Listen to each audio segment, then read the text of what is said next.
திமுகனா வெறும் கொள்ளடிக்கிறது தான் திமுக. உங்கள் குடும்பங்களை நாசப்படுத்துவதுதான் திமுக. கலைஞர் அவர்கள் முதலமைச்சரா வருவதற்கு முன்பு அண்ணா அவர்கள் 2 ஆண்டு கால முதலமைச்சராக இருந்தார். மிக சிறந்த ஆட்சியை கொடுத்தார். பூரண மதுவிலக்கு அமல்படுத்தினார். ஆனால் கலைஞர் என்னைக்கு ஆட்சிக்கு வந்தாரோ 69 தான் முதலமைச்சர் ஆனார் கலைஞர். வந்த உடனே என்ன பண்ணிட்டார் கலைஞர்? சாராய கடையை திறந்து விட்டார். எவ்வளவு பெரிய ஒரு துரோகம் தமிழக மக்களுக்கு. அதற்கு முன்பு பல ஆண்டுகளெல்லாம் சாராய கடை கிடையாது. இவர் என்னைக்கு முதலமைச்சரா வந்தாரோ அன்னைக்கு சாராய கடை திறந்தது கலைஞர் அவர்கள். திறந்து இன்னைக்கு 3 தலைமுறைகளை நாசப்படுத்திய கலைஞர். 3 தலைமுறைகள், உங்க தாத்தா, உங்க அப்பா, உங்க பிள்ளைங்க. காரணம் யாரு? கலைஞர் அவர்கள். ஆனா இப்ப ஸ்டாலின் அவர்கள் ஒருபடி மேல போயிட்டு, ஒரு பக்கம் சாராயம் ஓடுது ஆறாக, மற்றொரு பக்கம் போதை பழக்கம், போதை மாத்திரை, போதை ஊசி, கஞ்சா, காக்கேன், ஹெராயின், அப்படின்னு மாத்திரையில இருந்து, ஊசியில இருந்து, பவுடர்ல இருந்து, என்னென்னமோ சாக்லேட்ல இருந்து எல்லாமே இன்னைக்கு கிராமத்துல, கிராமத்துல கிடைக்குதுன்னா காரணம் இந்த கேடுகட்ட திமுக ஆட்சி. முதலமைச்சர் ஸ்டாலின் அவர்கள். ஒரு மாற்றம் வரணுமா வேண்டாமா? நிச்சயமா வரணும். குறிப்பாக தமிழ்நாட்டுள்ள அத்துணை பெண்களும் நீங்கள் முடிவு செய்ய வேண்டும். நான் சொல்ற முக்கியமான காரணம், 5 ஆண்டு காலம் திமுக ஆட்சி செய்து வருகிறது. இன்னைக்கு எப்பவும் இல்லாத ஒரு சூழல் இன்னைக்கு தமிழ்நாட்டில் இருக்கு. தமிழ்நாட்டில் இதுக்கு முன்பு, இந்தியாவிலே இதுக்கு முன்பு அதிக போதை பழக்கம் இருந்த மாநிலம் பஞ்சாப். பஞ்சாப் இந்தியா பார்டர்ல இருக்கு. அங்க பாகிஸ்தான், ஆப்கானிஸ்தான்ல இருந்து பஞ்சாபுக்கு வந்தது போதை மாத்திரை, போதை ஊசி எல்லாம். ஆனா இன்னைக்கு தமிழ்நாடு பஞ்சாபே மிஞ்சி இருக்கிறது போதை பழக்கத்திற்கு. காரணம் ஸ்டாலின் தான் காரணம். அதுக்கு முதலமைச்சர் தான் காரணம், திமுக தான் காரணம். அதனால்தான் நான் சொல்றேமா, தப்பி தவறி திமுக மீண்டும் ஆட்சிக்கு வந்தால், வராது, அப்படி வந்தால் உங்க பிள்ளைகளை, பேர பிள்ளைகளை நீங்க ஞாபகம் வச்சுக்க. ஏன்னா சாராயம் குடிச்சிட்டு, இல்ல மது குடிச்சிட்டு, டாஸ்மாக் சரக்கு குடிச்சிட்டு வந்தா வீட்டுக்கு வந்தா ஞாத்து அடிக்கும். உங்களுக்கு தெரிஞ்சிடும் ஏதோ குடிச்சிட்டு வந்திருக்கிறான்னு. ஆனா போதை ஊசி, போதை மாத்திரை, போதை பவுடர் பயன்படுத்தினானா உங்களுக்கு தெரியறதுக்கு 1 வருஷம் ஆயிடும். 1 வருஷத்துக்கு பிறகு அவனை மீட்டெடுக்க முடியாது. இது நான் ஒரு மருத்துவனா நான் சொல்றேன். நான் டாக்டர், MBBS படிச்சிருக்கேன். மருத்துவனா நான் சொல்றேன். என் தம்பிங்களாம் நல்லா இருக்கணும், 100 வருஷம் சந்தோஷமா இருக்கணும், உங்க குடும்பத்துக்கும் நாட்டுக்கும் உழைக்கணும், தமிழ்நாடு முன்னேறணும். அந்த நோக்கத்தில் தான் நான் சொல்றேன். இந்த என்னுடைய 100 நாள் நடைபயணமே என்ன கான்செப்ட்ல இருக்கு? உரிமை மீட்க, தலைமுறை காக்க. நம்ம உரிமைகள்லாம் மீட்டெடுத்து வருகின்ற தலைமுறைகளை நம்ம காக்கணும், காப்பாற்றணும். வருகின்ற தலைமுறைலாம் யாரு? என் தம்பிகளும் என் தங்கைகளும் தான் வருகின்ற தலைமுறைகள். அவங்களை காப்பாற்றணும். அந்த எண்ணத்துல தான் நான் இந்த நடைபயணத்தை மேற்கொண்டிருக்கேன். இது விளம்பரத்துக்காகவும் கிடையாது. நான் இங்க ஓட்டு கேட்க நான் வரல. உங்களிடம் ஒரு மாற்றம் வேண்டும் என்று அந்த எண்ணத்தில் தான் நான் வந்திருக்கின்றேன். தமிழ்நாடு முழுவதும் இதே எண்ணம் தான் இருக்கிறது.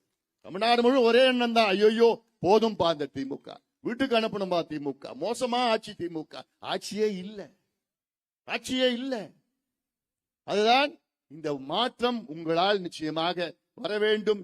இப்ப நான் வந்திருக்கிறது நம்ம கட்சி, ஜாதி, மதம், எந்த கட்சியினா, எந்த ஜாதி, எந்த மதம், இன, மொழியெல்லாம், ஆனா எல்லாத்துக்கும் மாற்றத்தை கொண்டு வாருங்கள். ஏன்னா இந்த திமுக ஆட்சியினால மனித மிருகங்கள் அதிகமாக அங்க சாலைகளை மேய்ந்து கொண்டிருக்கிறது. யாரு மனித மிருகங்கள்? மதுவை குடிச்சுக்கிட்டு, போதையில, கஞ்சாவில, காக்கையில, ஹெராயின், பவுடர் போட்டுட்டு, மாத்திரை ஊசி எல்லாம் போட்டு, கஞ்சா ஊசி, போதை ஊசி போட்டுட்டு நம்ம பெண்களை எல்லாம் கெடுத்துட்டு, வீதியில நடந்து போக முடியல பெண்களுக்கு. பள்ளிக்கூடம் போச்சுன்னா ஐயோ என் பொண்ணு பத்திரமா வருமா?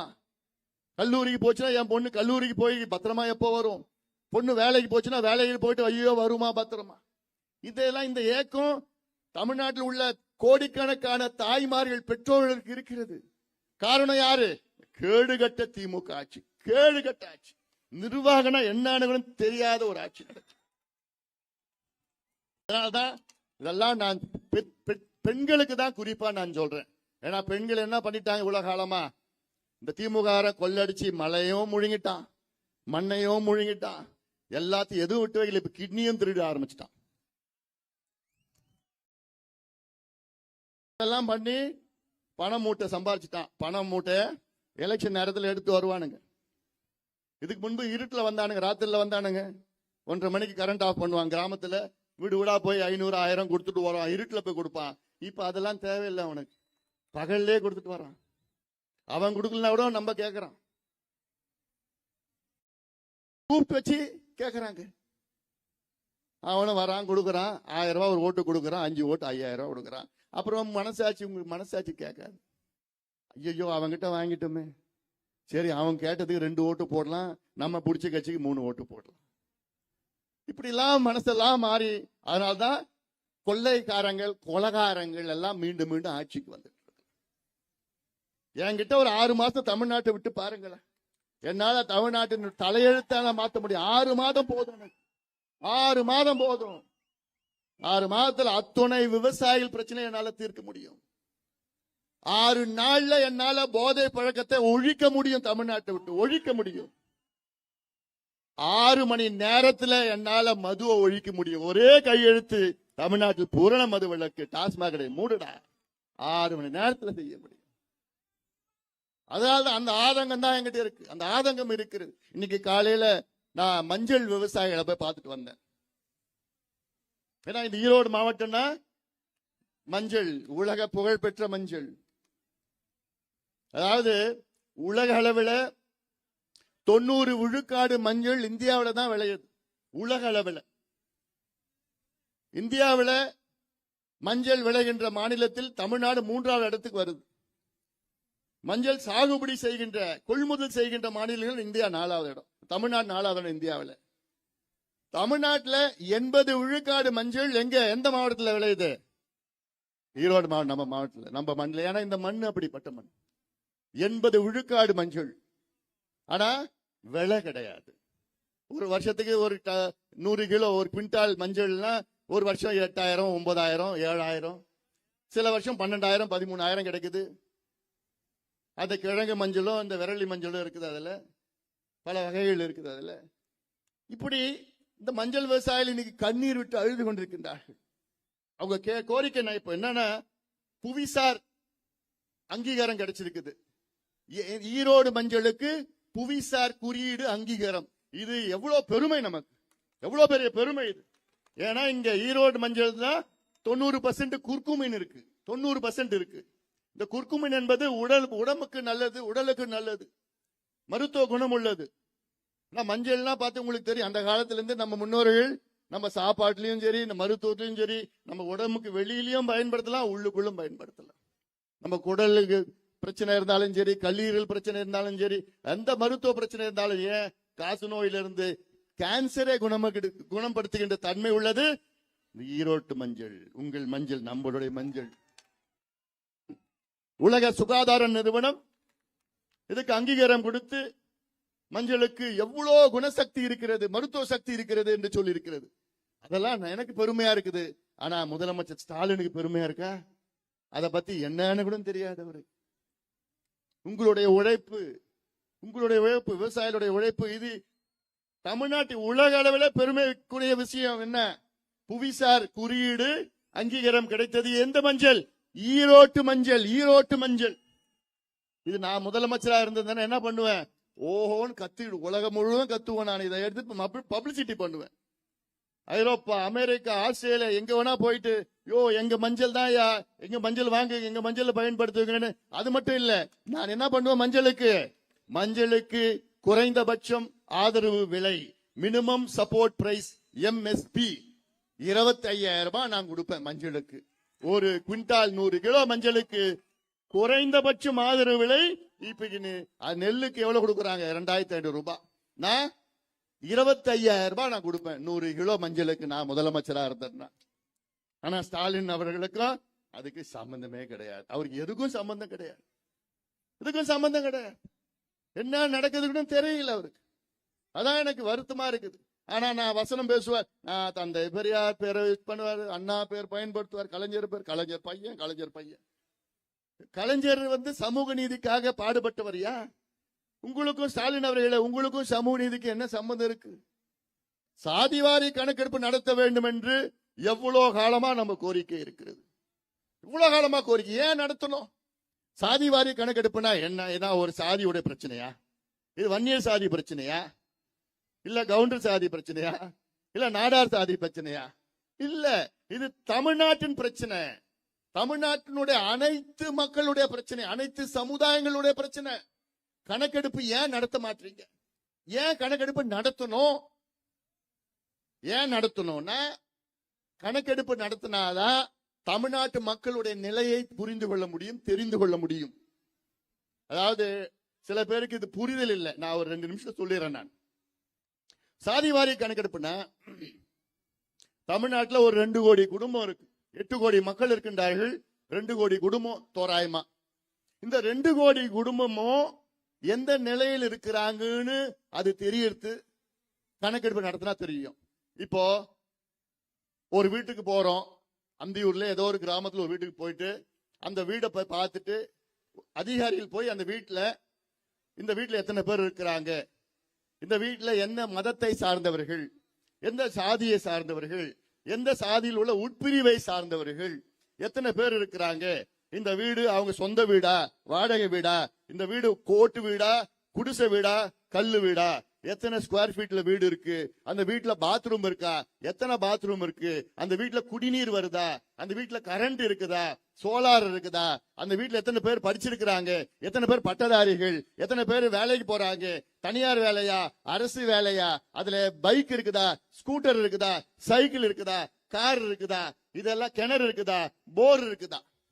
இப்படி 70 கேள்விகள் ஒவ்வொரு வீட்டுக்கும் தமிழ்நாட்டில் உள்ள 2 கோடி வீட்டுக்கு போயிட்டு கேள்வி கேட்டு அந்த பதில கம்ப்யூட்டர்ல ஃபீட் பண்றோம். டேட்டா ஃபீட் பண்ணா என்ன தெரியுமா நடக்கும்? ஒரு பட்டன் தட்டுனா தமிழ்நாட்டில் சலவை தொழிலாளர் எத்தனை பேர் இருக்கிறாங்க, அந்த அத்தனை பேர்ல எத்தனை பேருக்கு சொந்த வீட்டுல இருக்கிறாங்க, அந்த சொந்த வீடு அது குடிசை வீடா கல்லு வீடா, எத்தனை பேர் அதுல வேலையில இருக்கிறாங்க, எத்தனை பேர் படிப்பு இல்ல, முடித்திருத்துகள் சமுதாயம் ஒரு பட்டன் நமக்குனா அந்த டேட்டா அப்படியே வரும். மீனவர் சமுதாயம் பட்டன் நமக்குனா அப்படியே வரும். மலைக்குறவர் சமுதாயம் பட்டன் நமக்குனா அப்படியே டேட்டா வரும். வன்னியர் சமுதாயம் பட்டன் நமக்குனா அப்படியே வரும். இது மாதிரி பட்டியலின சமுதாயத்தில் அருந்ததியர்கள் அந்த பட்டன் நமக்குனா அப்படியே வரும். ஆதி திராவிடர்கள் எத்தனை பேர் இருக்கிறாங்க, எந்த நிலையில இருக்கிறாங்க, எல்லாமே டேட்டா அப்படியே வரும். டேட்டா இதுதான் மைக்ரோ லெவல் டேட்டா. இந்த டேட்டா தான் நாங்க வேணும்னு கேட்டுட்டு இருக்கிறோம். எதுக்கு வேணும்? தமிழ்நாட்டின் வன்னியர் பிரச்சனை மட்டும் இல்ல, தமிழ்நாட்டில் உள்ள சமூக நீதி பிரச்சனையை தீர்க்கின்ற இந்த தரவுகள், இந்த டேட்டா. இப்ப எந்த டேட்டா வச்சு யூஸ் பண்றோம்? வெள்ளக்காரன் 1931 எடுத்தான், 90 ஆண்டுகளுக்கு முன்பு கிட்டத்தட்ட எடுத்தான். அதை வச்சுதான் இன்னைக்கு இடஒதுக்கீடு, வேலை வாய்ப்பு எல்லாம் கொடுத்துட்டு இருக்கிறான். இப்ப நமக்கு நவீனமான தரவுகள், நவீன டேட்டா வரணும்னா கணக்கெடுப்பு நடத்தணும். இந்த கணக்கெடுப்பு தான் கர்நாடகாவில் 2 மணி நடத்திட்டாங்க, ஆந்திராவில் நடத்தி முடிச்சுட்டான், தெலுங்கானா முடிச்சுட்டான், பீகார்ல முடிச்சுட்டாங்க, ஒரிசால முடிச்சுட்டான், ஜார்க்கண்ட்ல முடிச்சுட்டான். இந்தியாவில் 7 மாநிலங்கள்ல கணக்கெடுப்பு நடத்தி முடிச்சுட்டாங்க. நடத்தி முடிச்சுட்டு அங்கே இடஒதுக்கீடு உயர்த்திருக்கின்றால். அது மட்டும் கிடையாது, பீகார்ல 94 லட்சம் குடும்பங்கள் குடிசை வீட்டுல இருக்கிறாங்கன்னு கண்டுபிடிச்சு அவங்களுக்கு அங்க வீடு கட்டி கொடுத்திருக்கிறாங்க. 64 லட்சம் குடும்பங்கள் பீகார்ல அவங்க மாதம் வருமானம் 6,000 ரூபாய்க்கு குறைவா இருக்குன்னு கண்டுபிடிச்சு அவங்களுக்கு 2 லட்சம் ரூபாய் கூடுதலா கொடுத்து அவங்களுக்கு சுய தொழில் கொடுக்கறதுக்கு நிதி ஒதுக்கீடு செஞ்சிருக்கிறாங்க. இப்படி அது டேட்டா வச்சு தெரிஞ்சாதான் எந்த சமுதாயம் இருந்தாலும் பரவாயில்ல, இந்த கணக்கெடுப்பு நடத்தினாதான் மைக்ரோ லெவல் பிளானிங்ல இந்த சமுதாயத்துக்கு இந்த வீடு கட்டி கொடுக்கலாம். இவ்வளவு பேர் வீடு இல்ல, இவ்வளவு பேருக்கு வேலை இல்ல, இவ்வளவு பேருக்கு படிப்பு முடியல, கடனை கொடு, இப்படிலாம் நிறைய திட்டம் கொடுக்கலாம். ஆனா அதெல்லாம் நான் செய்ய மாட்டேன். யார் சொல்றது? முதலமைச்சர் ஸ்டாலின் அவர்கள். அதெல்லாம் நான் செய்ய மாட்டேன்பா, அதெல்லாம் நான் செஞ்சிட்டா நிறைய மக்கள் படிச்சுடுவாங்க, விவரமாயிடுவாங்க, எனக்கு ஓட்டு போட மாட்டாங்க. யார் சொல்றது? ஸ்டாலின் அவர்கள் சொல்றார். எவ்வளவு ஆணவம் பார், எவ்வளவு ஆணவம். அதிகாரம் இருக்குது, நிதி இருக்குது, இதுக்கு என்ன தேவை தெரியுமா? மனசு தேவை. எல்லாமே இருக்கு, சட்டம் இருக்கு. இந்தியன் ஸ்டாட்டிஸ்டிக்கல் ஆக்ட் 2008 படி பஞ்சாயத்து தலைவர் கூட கணக்கெடுப்பு நடத்தலாம். இந்தியாவில் பஞ்சாயத்து தலைவர் கூட கணக்கெடுப்பு நடத்தலாம். ஆனா முதலமைச்சர் என்ன சொல்றாரு? எனக்கு அதிகாரம் இல்லைன்னு பொய்ய சொல்லிட்டு இருக்கிறார். எவ்வளவு பெரிய ஒரு துரோகம் இது, தமிழ்நாட்டுக்கு எவ்வளவு பெரிய துரோகம். நேற்று கூட நான் பேசினேன். சரி, ஸ்டாலின் இல்லைன்னு சொல்றாரு, அவர் கூட உள்ள கூட்டணி கட்சி என்ன பண்ணிட்டு இருக்கிறாங்க? என்ன பண்றாங்க? வைகோ அவர்கள் என்ன பஞ்சிருக்கணும் இன்னைக்கு? ஸ்டாலின் அவர்களை சந்திச்சு ஏன் கணக்கெடுப்பு நடத்த மாட்டீங்க? சமூக நீதி பத்தி நீங்க பேசுறீங்க. ஏன் கூட இருக்கிற திருமாவளவன் கேட்க வேண்டியது தானே? ஏன்னா இந்த கணக்கெடுப்பில் அதிகமா பயன்பெறுபவர்கள் யார் தெரியுமா? பட்டியலினத்தை சார்ந்தவர்கள், பட்டியலின சமுதாய சார்ந்தவர்கள். இன்னைக்கு 18% பதிலா கணக்கெடுப்பு நடத்தா 22% கிடைக்கும். பட்டியலினத்தை சார்ந்த சமுதாயம் பெரிய 3 பெரிய சமுதாயம். அதுல அருந்ததியர்கள், ஆதி திராவிடர்கள், தேவேந்திர வேளாளர்கள். அதுல 78 உட்பிரிவுகள் இருக்கிறது. அந்த 78 உட்பிரிவுகள்ல எத்தனை பேருக்கு கிடைக்குது வேலை, எத்தனை பேருக்கு கிடைக்கலன்னு டேட்டா வச்சு தெரிஞ்சிடும்.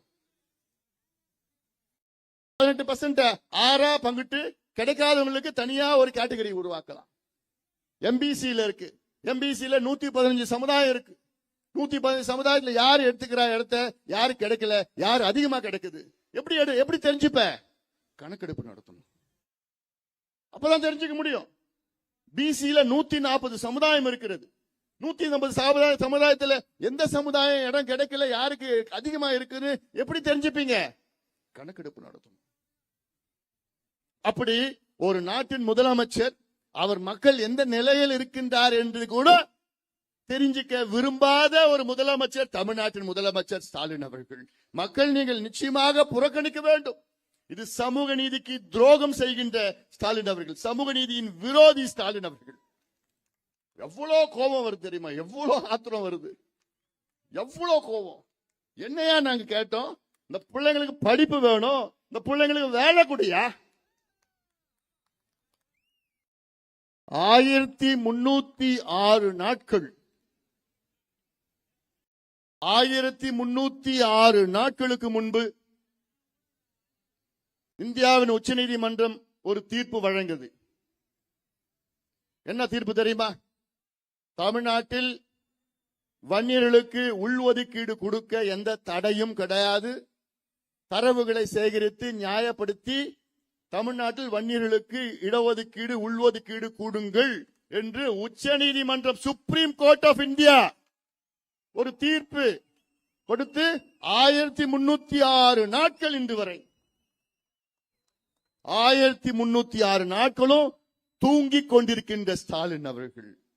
இது எவ்வளவு பெரிய துரோகம்! இது உச்ச நீதிமன்றத்துக்கு மேல முறையீடு வேற எதுவும் கிடையாது. அப்படிப்பட்ட உச்ச நீதிமன்றமே தீர்ப்பு, தமிழ்நாட்டில் வன்னியர்களுக்கு நீங்கள் உள்ஒதுக்கீடு கொடுக்கலாம், தாராளமா கொடுங்க. தரவுகளை இருக்கின்ற தரவுகளை சேகரித்து நியாயப்படுத்தி கொடுங்க. எங்க தரவுகள் இருக்கிறது? கம்ப்யூட்டர்ல இருக்கு. 30 நாள்ல கொடுக்கலாம், 30 நாள்ல கொடுத்து இருக்கணும். ஆனால் 1306 நாட்கள் ஆகியும் இன்று வரை ஸ்டாலின் அவர்களுக்கு வன்னியர்களுக்கு இடஒதுக்கீடோ உள்ஒதுக்கீடு கொடுக்க மனம் இல்லை. இது எவ்வளவு பெரிய துரோகம் இந்த சமுதாயத்திற்கு. கொஞ்சம் அமைதியா இருப்பா. ஏன் கொடுத்து பண்ணிட்டு இருக்கீங்க? தண்ணியே பார்க்கலையா?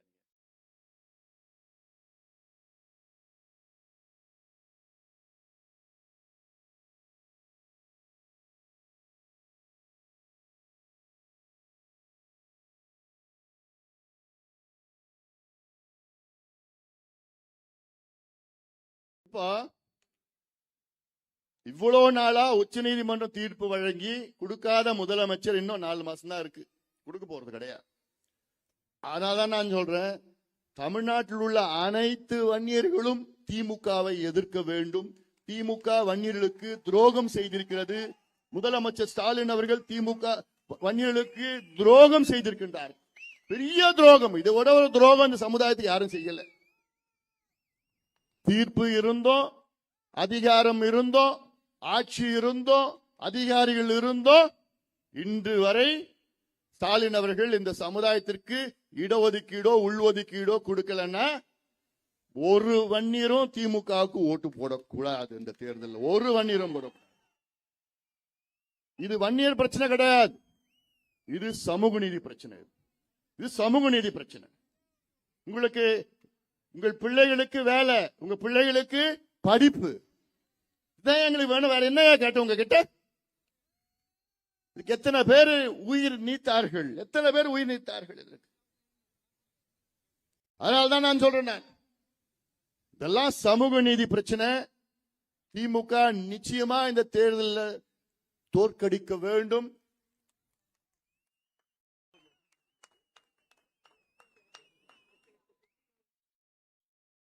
ஈரோடு மாவட்டத்தில் 8 சட்டமன்ற தொகுதிகள் இருக்கிறது. என்னோட ஆசை என்ன தெரியுமா? இந்த 8 தொகுதியிலும் திமுக டெபாசிட்டை இழக்கணும். முடியுமா? முடியுமா? அவ்வளவுதான், நீங்க முடிவு பண்ணிட்டீங்க.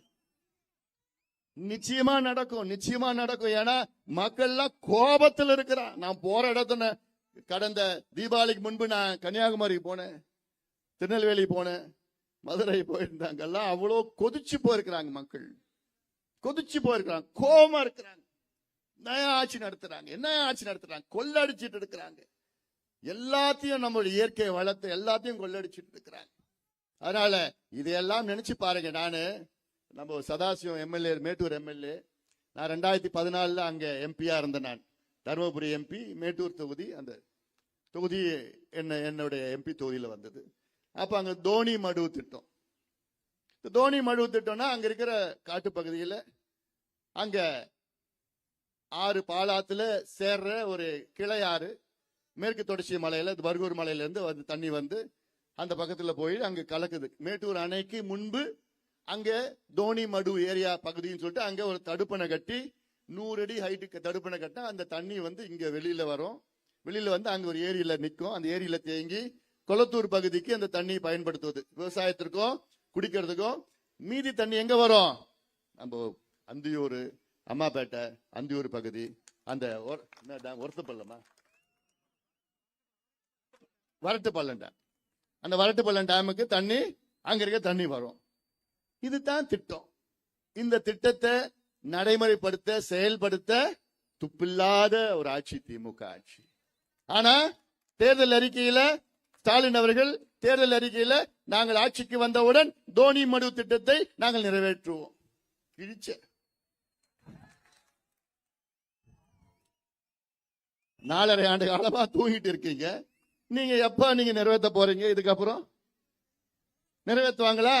இல்ல, பண்ண போறது கிடையாது. அத்திக்கடவு அவிநாசி திட்டம், அந்த திட்டமும் இன்னைக்கு முழுமை அடையல. இவ்வளவு இது போன்று கிட்டத்தட்ட 20 திட்டங்கள் நிலுவையில் இருக்கிறது. திமுக ஆட்சிக்கு வந்து இந்த நீர் பாச திட்டத்திற்கு ஒரு பைசா கூட, புதிய திட்டத்துக்கு ஒரு பைசா கூட ஒதுக்கீடு செய்யல. இதெல்லாம் நீங்கள் சிந்திக்க வேண்டும். நிச்சயமாக நீங்கள் ஒரு மாற்றத்தை தயவு செய்து கொண்டு வாருங்கள். கல்வி, தமிழ்நாடு கல்வித்துறை இந்தியாவிலே சிறந்ததான். யார் சொல்றா? ஸ்டாலின் அவர்கள் முதலமைச்சர் சொல்றார். ரொம்ப கேவலமாயிடுச்சு, ரொம்ப மோசமாயிடுச்சு கல்வித்துறையில. இதனால கல்வித்துறை மட்டும் இல்ல, உயர்கல்வித்துறையும் அதோட மோசமாயிருக்கு. நான் சின்னதா ஒரு கணக்கு சொல்றேன். 10 வருஷத்துக்கு முன்னாடிமா தமிழ்நாட்டில் அரசு பள்ளிக்கூடத்துல 75 லட்சம் பிள்ளைங்க படிச்சாங்க. அதே 10 வருஷத்துக்கு முன்பு தனியார் பள்ளிக்கூடத்துல 35 லட்சம் பிள்ளைங்க படிச்சாங்க. அரசு பள்ளிக்கூடத்தில் 75 லட்சம், தனியார் பள்ளிக்கூடத்தில் 35 லட்சம். இன்னைக்கு 10 வருஷத்துக்கு பிறகு இன்னைக்கு அரசு பள்ளிக்கூடத்தில் 52 லட்சம் பேர் பிள்ளைங்க தான் படிக்கிறாங்க. தனியார் பள்ளிக்கூடத்தில் 65 லட்சம் பிள்ளைங்க படிக்கிறாங்க. இதுல என்ன வேடிக்கை தெரியுமா? அரசு பள்ளிக்கூடம் எவ்வளவு இருக்கு தெரியுமா? 37,500 அரசு பள்ளிக்கூடங்கள் இருக்கு. தனியார் பள்ளிக்கூடம் எவ்வளவு தெரியுமா இருக்கு? வெறும் 12,500 தனியார் பள்ளிக்கூடங்கள். 12,500 தனியார் பள்ளிக்கூடத்துல 65 லட்சம் பிள்ளைங்க படிக்கிறாங்க.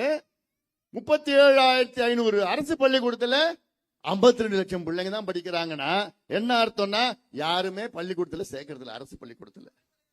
பிறகு எப்படி? ஆசிரியர் கிடையாது, வகுப்பறை கிடையாது, பாடம் கிடையாது, எதுவும் கிடையாது, ஆசிரியர்கள் கிடையாது. 1 லட்சம் வகுப்பறையிலே ஆசிரியர்கள் கிடையாது. தொடக்கப்பள்ளின்னு இருக்கு, 1ஆவதுல இருந்து 5ஆவது வரைக்கும் தொடக்கப்பள்ளி. 4000 தொடக்கப்பள்ளியில ஒரே ஒரு ஆசிரியர் தான் இருக்கிறார். அந்த ஒரு ஆசிரியர் தான் 1ஆவது, 2ஆவது, 3ஆவது, 4ஆவது, 5ஆவது 5 கிளாஸுக்கு ஒரு வாத்தியார். அப்புறம் எப்படி பள்ளிக்கூடம் உருப்படும்? பிள்ளைங்க எப்படி படிப்பாங்க? ஆனா தமிழ்நாடு, இந்தியாவிலே தமிழ்நாடு கல்வியில சிறந்ததான். விளம்பர அரசு, விளம்பர அரசு. கல்லூரி இதோட மோசம். கல்லூரி பாத்தீங்கன்னா இன்னைக்கு 25% கலை அறிவியல் கல்லூரியில ஆள் இல்ல, சேர்க்கறதுக்கு போட்டி இல்ல. சேர மாட்டுறாங்க. ஏன்னா அங்க இணை பேராசிரியர் கிடையாது. 180 கலை மற்றும் அறிவியல் கல்லூரி இருக்கு, 180 இருக்கு. அதுல 100 கல்லூரியில பிரின்சிபல் கிடையாது. இதுதான் இந்த லட்சணத்துல தான் தமிழ்நாடு நிர்வாகம் இருக்கிறது. எது எடுத்தாலும் தோல்வி அடைந்திருக்கிறது தமிழக அரசு, திமுக அரசு. அதனால நேற்று கூட அங்க இந்த நாமக்கல் மாவட்டத்துல கிட்னி திருட்டு நடந்தது. இந்த கிட்னி திருட்டு எப்படி நடந்தது, எங்க நடந்தது? நாமக்கல் மட்டும் இல்ல, ஈரோடு மாவட்டம், நாமக்கல், கரூர் இந்த பகுதியிலிருந்து சின்ன சின்ன கிராமத்துல ஏழைகள்ல அவங்களை ஆசை வார்த்தை காமிச்சு ஏதோ சும்மா கொஞ்சம் காசு கொடுக்குறோம், நீங்க ஒரு கிட்னி கொடுங்கன்னு சொல்லி ஒரு பெரிய திருட்டு நடந்தது. இந்த கிட்னி திருட்டு எங்க நடந்ததுன்னா, திமுக கட்சியை சார்ந்த ஒரு மருத்துவக் கல்லூரி ஓனர், திமுக கட்சி சார்ந்தவர். இந்த கிட்னி அவங்களுக்கு 2 லட்சம் 3 லட்சம் கொடுத்து இந்த கிட்னியை 40-50 லட்சத்துக்கு வித்துட்டு இருக்கான். இது கண்டுபிடிச்சு இந்த செய்தி வெளியே வந்தவுடன் தமிழக அமைச்சர் ஒருத்தர் பேசுறார், இது கிட்னி திருட்டு கிடையாதான், இது கிட்னி முறைகேடாம். எப்படியா பேசுறாங்க பாரு. திமுக வார்த்தைகளை எப்படி வேணா பயன்படுத்துவான். கிட்னி திருட்டு நடக்குது, ஆனா இது கிட்னி திருட்டு இல்லையா, இது கிட்னி முறைகேடு. இதற்கு சென்னை உயர்நீதிமன்றம் இதற்கு ஒரு மிகப்பெரிய உயர்நிலை விசாரணை நடத்தணும்னு தீர்ப்பு கொடுத்தாங்க. ஆனா இதுக்கு தமிழக அரசு எங்க போனாங்க தெரியல, உச்ச நீதிமன்றத்துக்கு மேல்முறையீடு. நீ உண்மையான அரசா இருந்தா, நியாயமான அரசா இருந்ததுன்னா என்ன பண்ணிருப்ப, நீ விசாரணை நடத்தி யாரு குற்றம் செஞ்சிருக்காங்க அவங்கள ஜெயில தூக்கி போட்டிருப்ப. ஆனா அதை விட்டுட்டு உயர்நீதிமன்ற தீர்ப்பை எதிர்த்து உச்ச நீதிமன்றத்துக்கு மேல்முறையீடு எதுக்கு? எங்கேயோ ஒரு மருத்துவக் கல்லூரி, அதுவும் திமுக சார்ந்த மருத்துவக் கல்லூரிக்காரன் கிட்னி திருடி இருக்கிறான், அவனை காப்பாத்துறதுக்காக நீ உச்ச நீதிமன்றம் போயிருக்கிற. எவ்வளவு மோசம், எவ்வளவு மோசடி இதெல்லாம். அதெல்லாம் நிச்சயமாக அதை சிந்திக்க வேண்டும். அதனால நீங்க எல்லாரும் சேரணும். எந்த கட்சி, ஜாதி, மதம் எல்லாம் எந்த பிரச்சனை எல்லாம் பார்க்காதீங்க. உங்க பிள்ளைகளை பாதுகாக்கணும், உங்க பேர பிள்ளைகளை பாதுகாக்கணும், நல்ல கல்வி கொடுக்கணும், நல்ல சுகாதாரம் கிடைக்கணும், நீர் மேலாண்மை, விவசாயிகள் மகிழ்ச்சியாக இருக்கணும்னா தமிழ்நாட்டில் ஒரு மாற்றம் நிச்சயமாக உங்கள் மூலமாக வர வேண்டும். குறிப்பாக இளைஞர்கள் மூலமாக வர வேண்டும். இளைஞர்கள் நிச்சயமாக நீங்க நினைச்சீங்கன்னா ஒரு மாற்றத்தை கொண்டு வரலாம். எவ்வளவு உதாரணங்கள் இருக்கிறது, எவ்வளவு உதாரணங்கள் இருக்கு. ஒரு போன மாசம் நேபாள் நாட்டில் ஒரு ஆட்சி மாற்றம் நடந்தது. நம்முடைய இந்தியாவுடைய எல்லையில் இருக்கிற நேபாள் நாட்டில் இளைஞர்கள், அதாவது ஜென் ஜின்னு சொல்றது, அப்படிப்பட்ட இளைஞர்கள் ஒரு புரட்சி நடத்தினாங்க. அந்த புரட்சி நடத்திய விதம் தவறான விதம், ஏன்னா வன்முறை நடந்தது, அது தவறு. ஆனால் புரட்சி நடந்து அங்கே ஆட்சி மாற்றம் நடந்தது. போன வருஷம் பங்களாதேஷ் நாட்டில் அங்கே ஒரு ஆட்சி மாற்றம் நடந்தது. யாரால நடந்தது? உங்களை போன்ற இளைஞர்களால் நடந்தது. அங்கேயும் வன்முறை நடந்தது, அது தவறு. ஆனால் அங்கு ஆட்சி மாற்றம் நடந்தது. 2 ஆண்டுகளுக்கு முன்பு இலங்கையிலே ஒரு ஆட்சி மாற்றம் நடந்தது. யாரால? உங்களை போன்ற இளைஞர்களால் நடந்தது. அங்கேயும் வன்முறை நடந்தது, ஆனால் அங்கே ஆட்சி மாற்றம் நடந்தது. அதே போன்று தமிழ்நாட்டில் அமைதியான முறையிலே ஒரு புரட்சி, என் தம்பிகளும் என் தங்கைகளும் சேர்ந்து இந்த புரட்சியை நடத்துங்கள். அமைதி புரட்சி நடத்தி ஆட்சி மாற்றத்தை நீங்கள் எல்லோரும் கொண்டு வர வேண்டும்.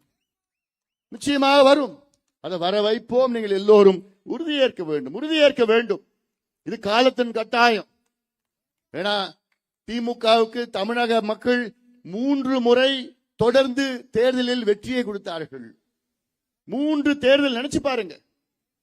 2019 மக்களவை நாடாளுமன்ற தேர்தலில் தமிழகம், புதுவை உட்பட 40க்கு 39 தொகுதியிலே வெற்றியை கொடுத்தார்கள் தமிழக மக்கள் திமுகவுக்கு. 2021 சட்டமன்ற தேர்தலில் ஸ்டாலின் அவர்களை தமிழ்நாட்டின் முதலமைச்சராக ஆக்கினார்கள் தமிழக மக்கள். திமுக ஆட்சிக்கு கொண்டு வந்தார்கள். 2024 நாடாளுமன்ற தேர்தலில் தமிழ்நாடு, பாண்டிச்சேரி உட்பட 40க்கு 40 தொகுதியும் திமுகவுக்கு வெற்றியை கொடுத்தார்கள் தமிழக மக்கள். ஆக 3 தேர்தலில் தொடர்ந்து திமுகவுக்கு வெற்றியை கொடுத்த தமிழக மக்கள் இன்னைக்கு என்ன நிலையில் இருக்கிறாங்க? பிச்சை எடுத்துட்டு இருக்காங்க. விவசாயிகள், இளைஞர்கள் வேலை இல்லாம 1,30,00,000 இளைஞர்களுக்கு வேலை இல்லாமல் மோசமான இருக்கின்றார். குடியார நாடாக மாறி இருக்கு, கஞ்சா நாடாக மாறி இருக்கு. பெண்களுக்கு பாதுகாப்பு கிடையாது. 4 வயசு குழந்தையும் விட்டு வைக்க மாட்டான், 80 வயசு பாட்டியும் விட்டு வைக்க மாட்டான். தமிழ்நாட்டில் அவ்வளோ மோசமா நடக்குது. விவசாயிகள் தற்கொலை செய்து கொண்டிருக்கின்றார்கள். இன்னைக்கு டெல்டா மாவட்டத்தில் விவசாயிகள் பாவமா இருக்கு, கதறிட்டு இருக்காங்க, அழுதுட்டு இருக்கிறாங்க. திமுக கேட்டா நாங்கள் சாதனை செய்து விட்டோம். நிறைய சாதனை செஞ்சீங்க. எல்லா தரப்பு மக்களும் இன்னைக்கு அவ்வளோ மோசமா கோபத்தில் இருக்கின்றார்கள். அதனாலதான் நான் சொல்றேன், 4வது தேர்தல் 2026 வருகிறது. சட்டமன்ற தேர்தல் உங்கள் தலையெழுத்தை நிர்ணயிக்கக்கூடிய தேர்தல். உங்களுடைய பிள்ளைகள், உங்கள் பேர பிள்ளைகள், தமிழ்நாட்டுடைய பெண்களின் தலையெழுத்தை நிர்ணயிக்கக்கூடிய தேர்தல் 2026. இந்த தேர்தலில் திமுக தோல்வி அடைய வேண்டும். திமுக ஆட்சியை தூக்கி எறியுங்கள். இவர்கள் ஆண்டது போதும். இன்னைக்கு முடிவெடுங்கள். என்ன முடிவு? வருகின்ற சட்டமன்ற தேர்தலில் யார் வர வேண்டும் என்பதை விட யார் வரக்கூடாது என்ற முடிவை எடுங்கள். யார் வரக்கூடாது? யார் வரக்கூடாது? திமுக வரக்கூடாது. திமுக வரக்கூடாது. அந்த முடிவு இன்னைக்கு எடுங்க. ஏன்னா இது உங்களுடைய எதிர்காலம் மட்டுமல்ல, உங்கள் பிள்ளைகள், உங்களுடைய சந்ததியினர்கள், வருங்கால சந்ததியினர்களுடைய எதிர்காலத்தை நிர்ணயிக்கக்கூடிய சக்தி உங்கள் கையில் இருக்கிறது. குறிப்பாக தமிழ்நாட்டுடைய பெண்கள் கையில், தமிழ்நாட்டுடைய விவசாயிகள் கையில், எல்லாத்துக்கும் மேல் தமிழ்நாட்டுடைய இளைஞர்கள், என் தம்பிகள், என் தங்கைகள் கையில் இருக்கிறது. நல்ல ஒரு ஆட்சி, நேர்மையான ஒரு ஆட்சி, நியாயமான ஒரு ஆட்சி, சமூக நீதி நிலை நாட்டுகின்ற ஒரு ஆட்சி, அனைவருக்கும் நல்ல கல்வி, நல்ல தரமான சுகாதாரம், இப்படி ஒரு ஆட்சி நிச்சயமாக நாம் உருவாக்க வேண்டும், கொண்டு வர வேண்டும் 26. அது என்னுடைய கடமையா நான் பார்க்கின்றேன். உங்களுடைய ஆதரவுடன் நிச்சயமாக அப்படிப்பட்ட ஒரு ஆட்சி என்னால கொண்டு வர முடியும். தமிழ்நாட்டில் உறுதியாக கொண்டு வர முடியும். இதற்கு நீங்கள் உங்களுடைய ஆதரவு மட்டுமில்ல, எல்லாமே எல்லாம் ஒட்டுமொத்தமா இந்த பகுதியில் அத்தனை பேரும் ஆதரவு கொடுங்கள். ஆதரவு கொடுத்து ஒரு நிச்சயமாக மிகப்பெரிய ஒரு மாற்றத்தை நீங்கள் எல்லோரும் கொண்டு வர வேண்டும் என்று இந்த நேரத்தில் கேட்டுக்கொள்கின்றேன். இதை ஒரு புத்தகம் நான் போட்டிருக்கேன்.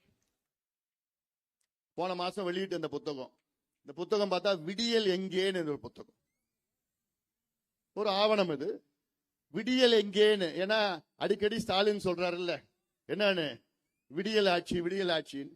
அந்த கேள்விதான் கேட்டேன், விடியல் எங்கே? இதுல என்னன்னா, இந்த புத்தகத்துல ஒரு படம் இருக்கு, உடைஞ்சு போன ஒரு பிரிட்ஜ். இந்த பிரிட்ஜ் எங்கன்னா திருவண்ணாமலை மாவட்டத்துல தண்டராம்பட்டு பகுதியில் கட்டினாங்க. தென்பெண்ணை ஆற்றுல கட்டி 3 மாசத்துல உடைஞ்சிடுச்சு. 16 கோடியில கட்டினாங்க. இது யார் தெரியுமா இந்த பிரிட்ஜை கட்டினாங்க? எத்திராஜுலு வஜ்ரவேலு என்கின்ற ஏவாவேலு அவர் தான் கட்டினார். அது படமா தான் போட்டிருக்கு. ஆனா இந்த புத்தகத்தில் இருக்கிறது என்ன தெரியுமா? ஸ்டாலின் அவர்கள் திமுக ஆட்சி வருவதற்கு முன்பு உங்களுக்கு, தமிழ்நாடு மக்களுக்கு கொடுத்த 505 வாக்குறுதிகள், 505 சத்தியங்கள். தமிழ்நாடு மக்களுக்கு இந்த தேர்தலுக்கு முன்பு ஒவ்வொரு ஊரா சென்று ஸ்டாலின் அவர்கள் 505 வாக்குறுதிகளை கொடுத்தார். இதுல 505 வாக்குறுதிகளை நான் குறிப்பிட்டிருக்கிறேன். இதுல என்னென்ன வாக்குறுதி, எத்தனாவது வாக்குறுதி, அதற்கு எத்தனை வாக்குறுதிகளை அவர்கள் நிறைவேற்றியிருக்கின்றார்கள் என்றெல்லாம் இந்த புத்தகத்தில் இருக்கிறது. ஆன்லைன்ல இருக்கு இந்த புத்தகம், படிங்க, அவசியமா படிங்க. 505 வாக்குறுதிகளில் திமுக இன்று நிறைவேற்றி இருக்கிறது எவ்வளவு தெரியுமா? வெறும் 66 தான். 505ல வெறும் 66 வாக்குறுதிகள் மட்டும்தான் திமுக நிறைவேற்றி இருக்கிறது. 66னா எத்தனை விழுக்காடு தெரியுமா? 13 விழுக்காடு. வெறும் 13% தான். 13 மார்க் தான் வாங்கியிருக்கு திமுக. 13 மார்க்னா என்ன ஆகும்? ஒரு எக்ஸாம்ல 100 மார்க் எக்ஸாம்ல பாஸ் ஆகணும், எத்தனை மார்க் வாங்கணும்? 35, குறைஞ்சது 35. ஆனா திமுக எத்தனை மார்க் வாங்கியிருக்கு? 13. அப்படின்னா திமுக என்ன ஆயிடுச்சு? ஃபெயில் ஆயிடுச்சு. ஒரு ஃபெயிலான கட்சி மறுபடியும் ஆட்சிக்கு வரலாமா? வரவே கூடாது. அவங்க ஆள திறமை கிடையாது, தகுதி கிடையாது. ஃபெயில் ஆயிட்டாங்க, முடிஞ்சு போச்சு, வீட்டுக்கு அனுப்புங்க, அவ்வளவுதான். ஏன்னா எல்லாமே இந்த புத்தகத்தில் இருக்கு. ஆனா அவங்க அதை பொய்ய சொல்லியே நாங்க 90% நிறைவேற்றிட்டோம். இந்த புத்தகத்தை படியா, நான் கேட்டேன், இந்த புத்தகத்தை படிச்சு ஒரு மேடையை போடுங்க, நான் வரேன், விவாதம் பண்ணுவேன், தனியா நான் வரேன், நீங்க யார வேணா கூட்டிட்டு வாங்கன்னு சொன்னேன். இன்னைக்கு வரைக்கும் யாரும் பதில் சொல்லல. இன்னைக்கு வரைக்கும் யாரும் பதில் சொல்லல. பதில் சொல்லுவாங்களா? சொல்ல முடியாது. ஏன்னா புத்தகமா இருக்கு, தரவுகள் சேகரிச்சிருக்கு, புள்ளி விவரங்கள் இதில் இருக்கிறது. அதனால இப்படி நாங்கள் ஆட்சிக்கு வந்தவுடன் நீட் தேர்வு ரத்து பண்ணுவோம். பண்ணாங்களா? நாங்கள் ஆட்சிக்கு வந்தவுடன் மாதம் கரண்ட் பில்ல கரண்ட் கணக்கெடுப்பு நடத்துவோம். பண்ணாங்களா? நாங்கள் ஆட்சிக்கு வந்தவுடன் 5 லட்சம் அரசு வேலைகளை உருவாக்குவோம் புதியதாக. நாங்கள் ஆட்சிக்கு வந்தவுடன் தனியார் நிறுவனங்களில் தமிழக மக்களுக்கு, உள்ளூர் இளைஞர்களுக்கு 75 விழுக்காடு வேலை வாய்ப்பை உருவாக்க சட்டத்தை கொண்டு வருவோம். திமுக சொன்னாங்க, கொண்டு வந்தாங்களா? நாங்கள் ஆட்சிக்கு வந்தால் 100 நாள் வேலை வாய்ப்பை 150 நாட்களாக உயர்த்துவோம். பண்ணாங்களா? படுவாங்களா? பொய் சொல்றதுக்கு அளவே இல்லையா? அதாவது 100 நாள் வேலை வாய்ப்பு, இதுல 75 லட்சம் பேர் பதிவு செஞ்சிருக்கிறாங்க 100 நாள் வேலை வாய்ப்புல. அதுல மன்னிக்கணும், 85 லட்சம் பேர் பதிவு பண்ணிருக்கிறாங்க. அதுல 75 லட்சம் பேருக்கு பயனாளிகளா இருக்கிறாங்க, வேலை கொடுத்திருந்தாங்க இதுக்கு முன்பு. இந்த வருஷம் மட்டும் 45 லட்சம் பேருக்கு தான் வேலை கொடுத்திருக்கிறாங்க. அது எவ்வளவு நாள் தெரியுமா கொடுத்திருக்காங்க? இன்னைக்கு வரைக்கும் 10 நாள், வெறும் 10 நாள் தான் கொடுத்திருக்கிறாங்க. சரிதானம்மா? அவ்வளவுதான். 45 லட்சம் பேர், 85 லட்சம் பேர் பதிவு பண்ணிருக்கிறாங்க தமிழ்நாட்டில். அதுல 45 லட்சம் பேருக்கு 10 நாள், இன்னி வரைக்கும் 10 நாளுக்கு தான் வேலையே கொடுத்திருக்கிறோம். ஆனா சொல்றது என்ன சொன்னாங்க? 150 நாளுக்கு நாங்க உயர்த்துவோம். எவ்வளோ பெரிய பொய், எவ்வளோ பெரிய பொய் இது! இதெல்லாம் அடுக்குமா இந்த பொய்யெல்லாம்? இன்னைக்கு சொல்றாரு ஒரு அமைச்சர், சொல்றாரு இப்படி எத்தனையோ நாங்கள் ஒரு குவிண்டால் நெல்லுக்கு 2500 ரூபாய் கொடுப்போம் என்று வாக்குறுதியை நிறைவேற்றிட்டோம். வாயில வருது, எனக்கு சொல்ல முடியல. என்னன்னா 2500 ரூபாய் ஒரு குவிண்டால், ஒரு குவிண்டால் 100 கிலோ நெல்லு. இது 4.5 ஆண்டுகளுக்கு முன்பு அவங்க சொன்னாங்க. இதுல என்னன்னா, இந்த 2500 ரூபாயில 2369 ரூபாய் மத்திய அரசு கொடுக்குது. திமுக அரசுடைய பங்களிப்பு இதுல 131 ரூபாய் தான். வெறும் 131 ரூபாய் தான் திமுகவுடைய பங்களிப்பு. இதுல மத்திய அரசு தான் 2369 ரூபாய் ஒரு குவிண்டால் நெல்லுக்கு காசு கொடுக்கறாங்க, மத்திய அரசு கொடுக்கறாங்க. ஆனா இவங்க என்னமோ 2500 ரூபாய் 2500 ரூபாய் 2500 ரூபாய் கூவி கூவி வித்துட்டு இருக்காங்க. இது எவ்வளவு பெரிய ஒரு ஏமாற்று வேலை! 131 ரூபாய் ஊக்கத்தொகை திமுக அரசு கொடுக்குது, அவ்வளவுதான். ஆனால் ஒரிசாவில் 800 ரூபாய் ஊக்கத்தொகை கொடுக்கறாங்க. ஒரிசாவில் இன்னைக்கு ஒரிசால பாத்தீங்கன்னா 3160 ரூபாய் கொடுக்கறாங்க ஒரு குவிண்டால் நெல்லுக்கு. தமிழ்நாட்டில் 131 ரூபாய். அவங்கதான். ஆந்திராவில் 500 ரூபாய் கொடுக்கறாங்க ஊக்கத்தொகை. ஆனா நீ எவ்வளவு கொடுக்கற? 131 ரூபாய் கொடுத்துட்டு நீ வெற்றி வெற்றி வெற்றின்னு கத்திட்டு இருக்கிற. வெக்கம் இல்லையா உங்களுக்கு? அதான் இல்லையே, அதான் தெரிஞ்சு போச்சு. அது பொய்ய, பாய திறந்தானா பொய்ய தானே. அது பொய் சொல்லதுல திமுக PhD பண்ணிருக்கிறான், சாதாரண பொய் கிடையாது. ஓய்யோ, அது பொய் சொல்றதுல அவங்க ஒரு டேலண்ட் வச்சிருக்கான். அதாவதுமா, ஹிட்லர்னு ஒருத்தன், கொடூரமான ஒருத்தன், ஐரோப்பாவில் ஜெர்மனி நாட்டின் அதிபராக இருந்தான் 2வது உலக போருக்கு முன்பு. அவன் என்ன பண்ணா, அவங்க நாட்டில் இருக்கிற அந்த யூதர்களை கொலை பண்ணான், இனவெறி பண்ணான். இனவெறினா அந்த அவன் இனம் மட்டும்தான் இருக்கணும், மற்ற இனம்லாம் ஒழிச்சிடணும்னு சொல்லிட்டு யூதர்கள்னா ஜூஸ், அவங்களை எத்தனையோ லட்சக்கணக்கான யூதர்களை கொலை பண்ணவன். அவனுடைய கொள்கை பரப்பு செயலாளர்னு ஒன்று வச்சிருந்தான். அவன் பேரு கோயபெல்ஸ். ஹிட்லருடைய கொள்கை பரப்பு செயலாளர் பேர் தான் கோயபெல்ஸ். அவனுடைய வேலை என்ன தெரியுமா? கோயபெல்ஸோட வேலை பொய்ய சொல்லி சொல்லி சொல்லியே ஒரு நாள் பொய் சொல்லுவான், 2வது நாள் அதே பொய்ய சொல்லுவான். இப்ப மக்களுடைய சைக்காலஜி என்ன தெரியுமா? மக்கள் என்ன நினைப்பாங்க தெரியுமா? நீ ஒரு முறை அந்த பொய்ய சொன்ன, நீங்க பொய்யன்னு கண்டுபிடிச்சிடுவீங்க. பொய் சொல்றான்டா. அந்த பொய்யை 2வது முறை சொன்னாலும் நீங்க கண்டுபிடிச்சிருங்க, பொய் தாண்டா சொல்றான். 3வது முறை அதே பொய்யை நீங்க சொன்னா உங்க மனசுல கொஞ்சம் லேசா ஒரு எங்கேயோ ஒரு இடத்துல இருக்கும், உண்மையா இருக்கலாமா. அந்த பொய்யை 4வது 5வது முறை சொன்னா உங்க மனசுல சந்தேகமே வந்துடும். அதே பொய்யை 6வது 7வது முறை சொன்னா உங்களுக்கு அந்த பொய்யை நம்ப தோணும். அதே பொய்ய 8வது 9வது 10வது முறை சொன்னா அது பொய், அது உண்மையா நம்பிடுவீங்க. 10 முறை ஒரு பொய்ய சொன்னா அது உண்மையா நீங்க நம்பிடுவீங்க. அதான் சைக்காலஜி. இதுதான் கோயபெல்ஸ் ஹிட்லருக்கு பண்ணான். அதான் கோயபெல்ஸ் பிரச்சாரம் சொல்றது. அதே தான் திமுக பண்ணிட்டு இருக்கிறான். ஒரு பொய்ய மீண்டும் மீண்டும் ஒரு பொய்ய சொல்லி சொல்லி சொல்லியே சொல்லி சொல்லி சொல்லியே அதுல சில ஊடகங்களும் அந்த பொய்ய அப்படியே திருப்பி திருப்பி திருப்பி போட்டுட்டு இருக்கான்.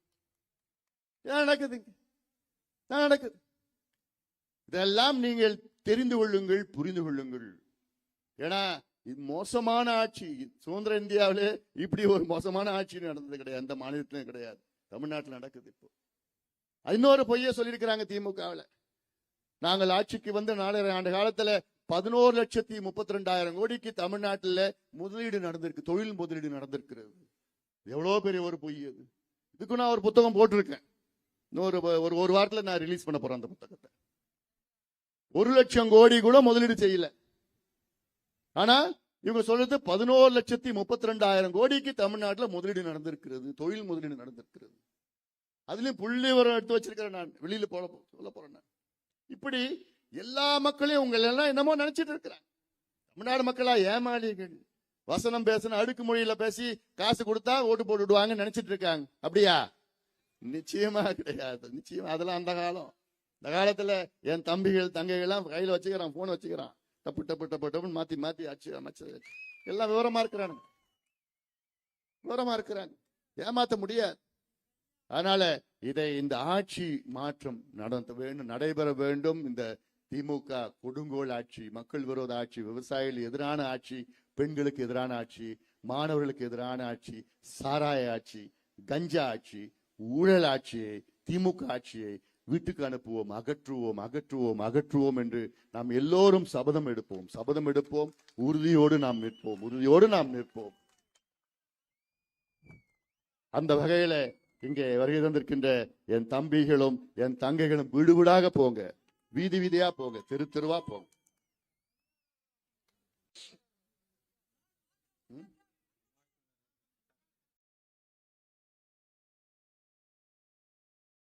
அதெல்லாம் நம்ம சொல்லிக்கலாம். இந்த பட்டா நிலத்தெல்லாம் மாத்தி இருக்கிறாங்க, அதெல்லாம் எல்லாம் தெரியும். அது இல்லாம இங்க மலைவாழ் மக்களுக்கு இங்க இந்த சர்டிபிகேட் கிடைக்கல, எஸ்டி சர்டிபிகேட் கிடைக்கல. இந்த பிரச்சனை எல்லாம் நிச்சயமா நம்ம தான் எடுத்து பண்ண போறோம். அதுக்கு திமுகவும் அதுக்கு சம்பந்தமே கிடையாது. அவங்க செய்யவும் போறது கிடையாது, அவங்க போய் கேட்கறதே வேஸ்ட். அதெல்லாம் நிச்சயமா நான் எடுத்துட்டு போறேன், மத்திய அரசுக்கு எடுத்துட்டு போறேன் சொல்றேன். நான் இன்னொரு 5 மாசம் பொறுத்துக்குங்க, நம்ம ஆட்சி தான் வரும். அதுக்கப்புறம்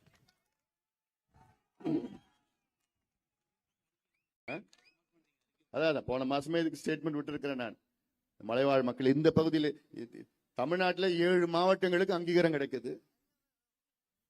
அந்த சில பகுதியில் 11 மாவட்டத்தில் அங்கீகாரம் கிடைக்குது. ஆனா ஈரோடுல மட்டும் அங்கீகாரம் கிடைக்கல. ஈரோடுல மட்டும் ஏன் சர்டிபிகேட் கொடுக்க மாட்டீங்க? என்ன அவங்க என்ன தப்பு பண்ணியிருக்காங்க? உங்களோட நிர்வாக திறமை கிடையாது. நிச்சயமாக அதை உறுதியாக நாங்கள் அது கொண்டு வருவோம். அதற்கு நிச்சயமாக நான் உறுதி கொடுக்கின்றேன். இதே போன்ற ஏன்னா ஒவ்வொரு பகுதியும் நான் போய் பார்த்துட்டு வரேன். ஒவ்வொரு பகுதியில் இருக்கின்ற அந்தந்த பிரச்சனைகள் அதெல்லாமே கையில் எடுத்து அழுத்தம் கொடுத்து அதற்கு மாற்றத்தை, அதற்கு தீர்வுகளை கொண்டு வந்து கொண்டிருக்கின்றோம். அதனால்தான் இந்த என்னுடைய நடைபயணத்துடைய முக்கிய நோக்கமே அங்கங்கே சென்று அந்தந்த பகுதிக்கு சென்று அங்க மக்களை சந்தித்து, அது விவசாய பிரச்சனையா, நெசவாளர்கள் பிரச்சனையா, மீனவர்கள் பிரச்சனையா, இளைஞர்கள் பிரச்சனையா, அது கைத்தறி நெசவாளர்களா, விசைத்தறி நெசவாளர்களா, அங்கே சுற்றுச்சூழல் பிரச்சனையா, அங்குடைய ஆத்து பிரச்சனையா, குடிநீர் பிரச்சனையா, அந்தந்த பிரச்சனைக்கு என்னென்ன தீர்வு என்று அதற்கு அழுத்தம் கொடுத்து போராட்டம் செய்து அதற்காக இந்த நடைபயணத்தை நாங்கள் இந்த மூலமாக மாற்றத்தை கொண்டு வருவோம். இந்த நடைபயணம் மிக வெற்றிகரமாக நடைபெற்று கொண்டிருக்கிறது. இன்னும் கிட்டத்தட்ட 90% முடிஞ்சிருச்சு, இன்னொரு 10% தான் இருக்கு. அடுத்தது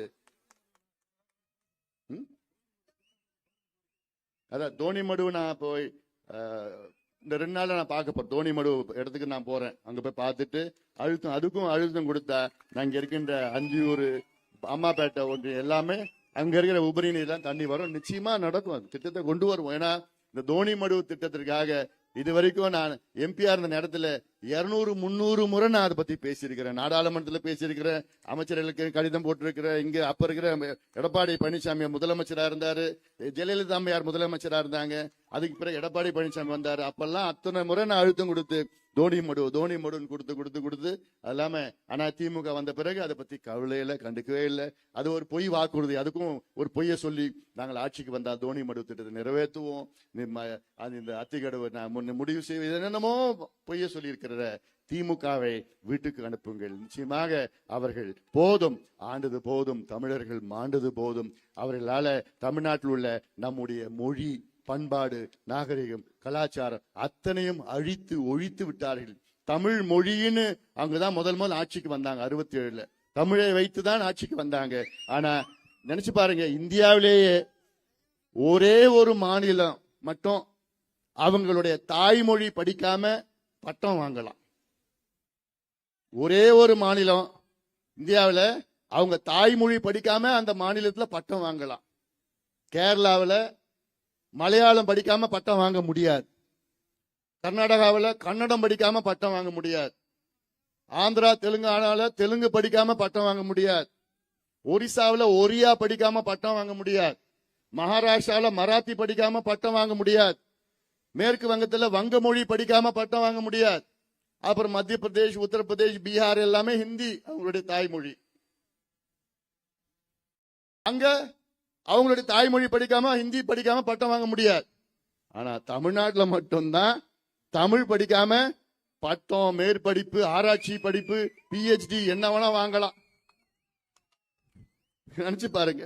ஆனா அப்படிப்பட்ட தமிழை வைத்து திமுக மொழி போர் என்ற போர்வையில திமுக முதல் தமிழ்நாட்டில் 67 ஆட்சிக்கு வருது.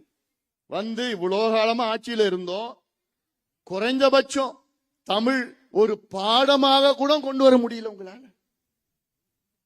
ஒரு பாடமா தமிழ் ஒரு கட்டாய பாடமாக கூட உங்களால கொண்டு வர முடியல.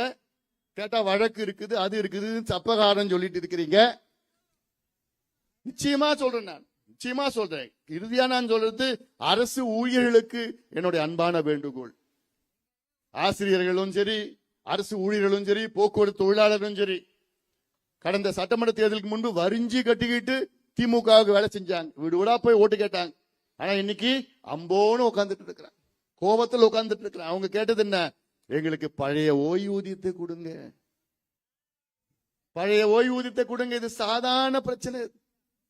இந்தியாவில் 7 மாநிலத்தில் பழைய ஓய்வூதியம் அவர்களுடைய அரசு ஊழியர்களுக்கும் ஆசிரியர்களும் கொடுத்திருக்கின்றார்கள். 7 மாநிலத்தில் கொடுத்திருக்கிறாங்க. உங்களால ஏன் கொடுக்க முடியல? ஏன் ஏமாத்துறீங்க? யாரை ஏமாத்துறீங்க? கேட்டா ஒரு குழுவை போடுவாங்க. ககன்தீப் சிங் பேடி தலைமையில ஒரு குழு. அந்த குழு அறிக்கை கொடுத்து, தற்காலிக அறிக்கை கொடுத்து 1 மாசம் ஆயிடுச்சு, அப்படியே வச்சிருக்கிறாங்க. ஏமாத்துறதுக்கு தான். அதனால் தயவு செய்து இந்த முறை ஏமாறாதீர்கள். திமுகவை வீட்டுக்கு அனுப்புங்கள். போதும், இவர்கள் ஆண்டது போதும், தமிழ்நாட்டை நாசப்படுத்திய போதும், இவர்கள் கொள்ளையடிச்சது போதும். உங்கள் பிள்ளைகளுடைய எதிர்காலத்தை நம்பி, பேரப்பிள்ளைகளுடைய எதிர்காலத்தை நம்பி, பெண்களுடைய எதிர்காலத்தை நம்பி நிச்சயமாக நாம் எல்லோரும் ஒன்று சேருவோம். திமுக கொடுங்கோல் ஆட்சி, மக்கள் விரோத ஆட்சி, விவசாய விரோத ஆட்சி, ஊழல் ஆட்சி, திமுக ஆட்சியை வீட்டுக்கு அனுப்புவோம், வீட்டுக்கு அனுப்புவோம். நாம் எல்லோரும் சேர்ந்து நம் உரிமைகளை மீட்டெடுப்போம். நன்றி.